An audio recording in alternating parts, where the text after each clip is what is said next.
and thanks for watching this video tutorial on how to make your very own fox mask.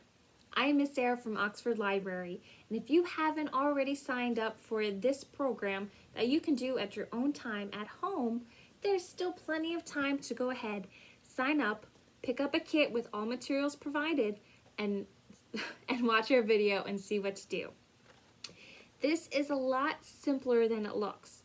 The only thing about making these fox masks is that it takes time and patience and a lot of glue.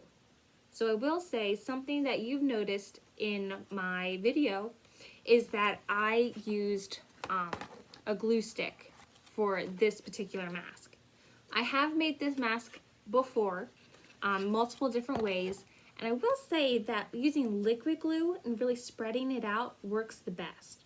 So you might want to take that into consideration before you get started, but a glue stick will still work. You just really need to put a lot of glue on and really make sure that you're letting it sit and dry before really trying to put it on and wear it and stretching it out. Again, super easy to make. All you need to do is follow these directions. The very first thing we're going to do is we are going to cut out each of our patterns along these solid black lines.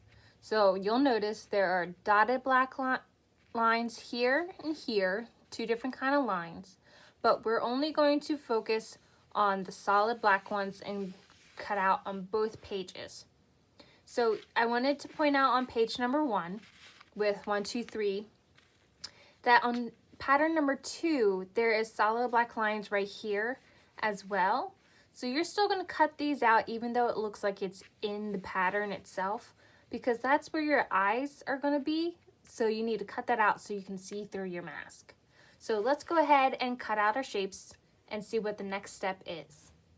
I have all of my shapes cut out, so let's take a second and just make sure that your shapes look like my shapes.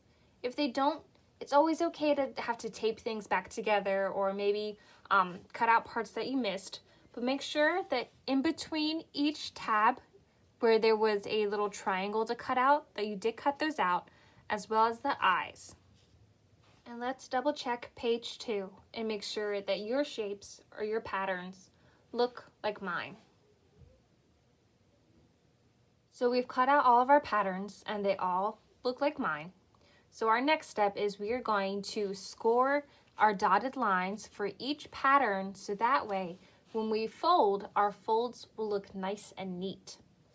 So to score the lines, we're going to use our paper clip found in our kit, and we're going to use what I refer to as the bent arm. We're going to use the very end of that in order to score our lines. And basically, what I'm going to do, I have my pattern number 1 here. I'm going to start with this first dotted line. I'm just going to take the bent arm here, the end of it, and I'm just going to lightly put pressure and follow that line down, almost like I'm drawing over it. Okay? And again, you don't need to put a lot of pressure on, just a little bit. Just trying to go as slow as possible and follow the lines as much as you can. So that way eventually when we fold, it does so without a problem. So we're going to do that for every dotted line on every one of our patterns. So even the lines down here by our tabs, we are going to score so that way we can go on to our next step. After using our paper clip to score every line on every pattern, it's now time to fold.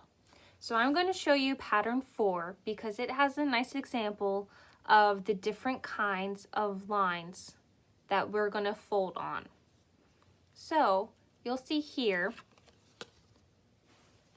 that for these kind of lines, just a straightforward dotted line, we are going to do what is called a valley fold. So what we're going to do is we're going to fold along where we scored along the line. Should be pretty easy. I'm just going to pinch that together. And my fold is a valley fold because I've made a V. So the sides where the other lines and numbers are touch each other, just like that. So that's what we're going to do on these straightforward folds.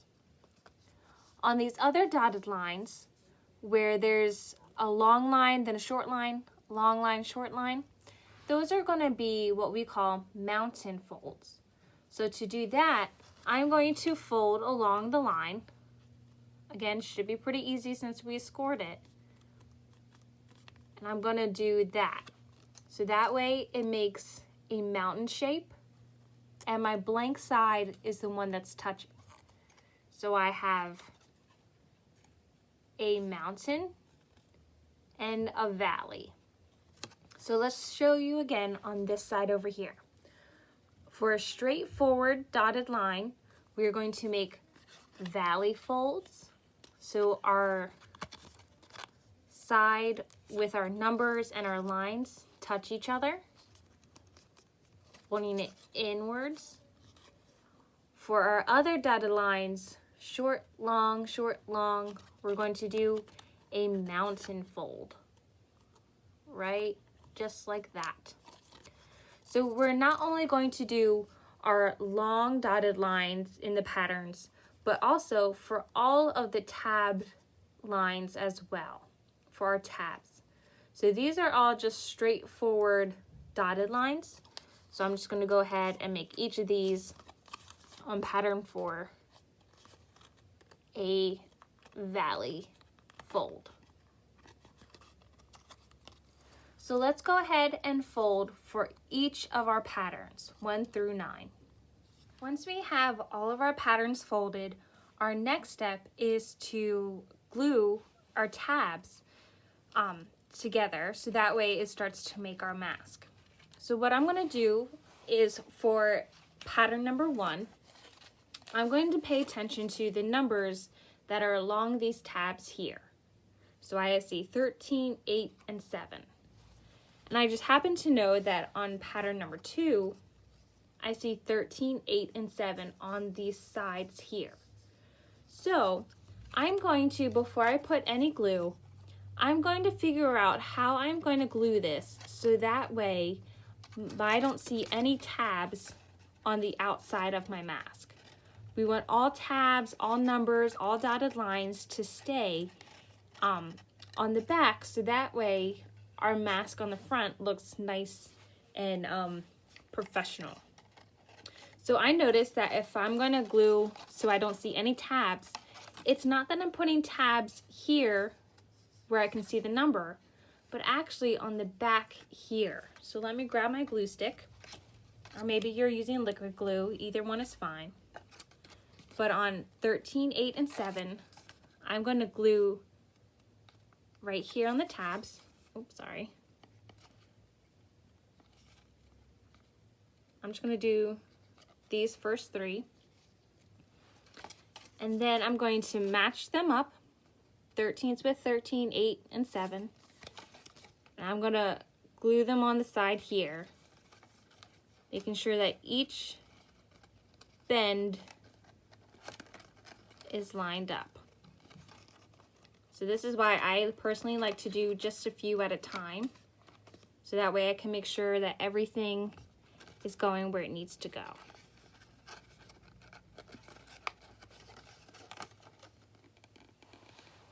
I'm just going to hold it so I make sure that it stays. That way I'm not getting a huge mess when I continue on. Okay, and so if I turn it around, I can see where my tabs are, and I know I'm ready to continue on for 9, 12, 11, and 10. So that way it'll make this shape for my mask. So let's keep gluing on these tabs. Again, always making sure that we figure out where the glue is going to go before we actually put it on. And I'm going to complete this, and then we'll see what's next. So here's my mask so far. I have 1 glued to 2. Now I'm going to look at down here, I see 36, 35, 32, 33, and 34. And I know that that goes to pattern 3. So I'm going to do the same thing again, where I'm going to figure out where exactly this glue is going to go. So that way when I glue it on, you can't see the tabs from the other side. So I'm going to do the same thing. I'm going to glue on this blank side of my tabs to put on this part. So let's go ahead and do that, and we'll meet back up and see what it looks like. Here is my mask with 1, 2, and 3 all attached. So a reminder that the most important thing about these steps is that you're really taking your time, using plenty of glue, and really making sure that everything sticks together before you try to move on to the next. So I like to do one and really hold it, pinch it, do the second one, do the third one, move over to the other side. Just really making sure everything's connected, because all these little different shapes and angles is what's going to make our mask 3D and really stand out to be the shape of a fox. So if I turn it over, I see 27, 28, 24, 25, 26, and I know that that is onto number 4. So again, always making sure we understand where we're putting the glue first, on what side of our tabs. Let's go ahead and glue on number 4. All right, here is our mask so far. We have 1, 2, 3, and 4 pattern all glued together. So now, turning it over, I see 29, 31, and 30. And I know that is pattern number 5. So pattern number 5, you're going to notice that it has tab numbers that match right here along with it. So we're actually going to be making this shape and then gluing it onto there, just like this. So again, always making sure that we understand where the glue is going to go on the tabs, what side, in order to best do our masks, that way you can't see them on the outside. So let's go ahead and attach pattern number 5.